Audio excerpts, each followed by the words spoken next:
identification number, social insurance number, business name, business number if you have one, and well, you need to have that. Was this last year of the business main product? Tax shelter identification number. Tax shelter is something where you try to avoid paying excess tax. So you try to do an arrangement.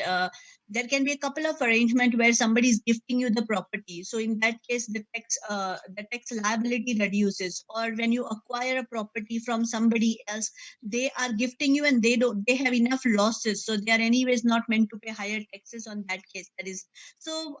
Tax shelter can also be something where it's basically an idea of in any ways you reduce the tax liability, or you want to avoid, not avoid, but planning in a more within the income tax act, like RRSP. From an individual perspective, tax shelter is like you're investing into RRSP, so that you don't want to pay enough more taxes or a higher amount of taxes. So that's something. But if somebody is gifting you, or there is a tax in a big way, and from a business perspective, you will have an identification number, and that's where you need to fill that. That's an 8-digit identification number.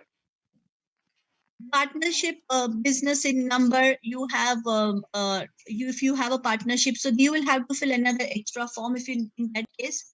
Then you have internet business. If you are having an internet business, you're meant to fill in here.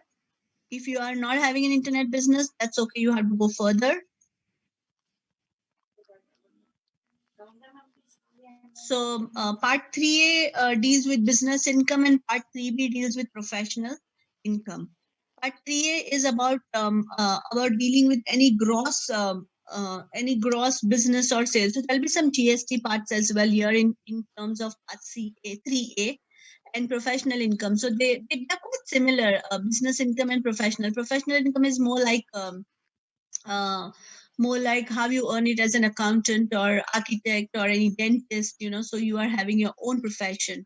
So in that case, when you have your own business, that's where you can claim as a professional income. Gross business or professional income, that's, as I said, they're quite similar. There are not much of changes, but will be some minor changes as a professional, because business can be into trading, business can be into manufacturing. So in that case, you are meant to even fill in the cost of goods sold and gross profit. I'm sure Jesse and Abby might fill in this 3B as well, because they might have some inventory in their business. So in that case, they are going to claim the raw material or whatever inventory they have it.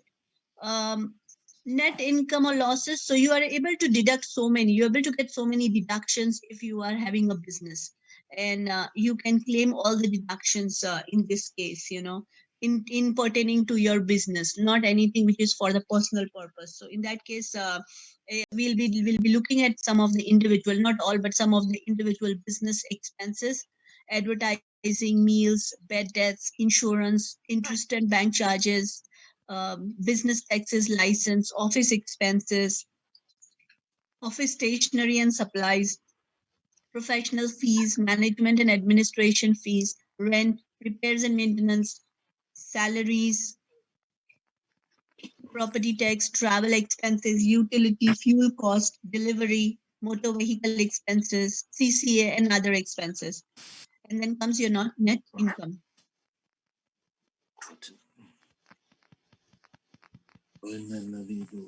And then there are some other deductible from the share. So this is more related to your partnership. Even when you are running your business from home, you don't have a separate office. You are able to claim the following expenses as deductions. And then details of the partners, details of the equity.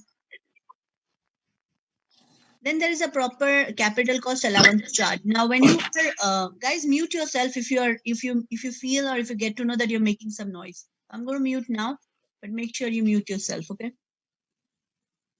So calculation of capital cost allowances are any equipment or any machinery or any furniture, anything which is an asset, which is a long-term asset or a fixed assets. If you buy anything, in that case, you are not allowed to add up the cost of the asset, but you are able to claim, or you're able to deduct the expenses, that is the depreciation of the assets, and that's something is called as capital cost allowances.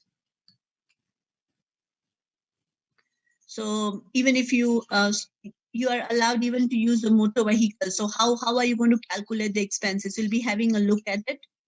How will you be able to calculate that? um you also have interest expenses which relates to the motor vehicle, and if you have leased the vehicle, you are able to calculate the cost of the lease, and so there is a way to calculate it. We'll try to have a look while we are discussing on it. So I'm just going to keep, I just wanted to make you familiar with it basically, so that you get an idea that how do you calculate it. I'm sure anybody who has filed a business, anybody who has filed based on the business what you say, business income tax return, or the, of course there are people who are working, even working and doing the business both, so they are meant to file both of those, okay, and both are aggregated together. But anybody who has experienced filing income tax return and have filed or have reported the self-employment income, anybody who want to share it, it's okay. I mean, just you don't have to share the number or the code, but I just wanted to get to know your experience about it, guys. I'm just waiting if anybody want to speak up.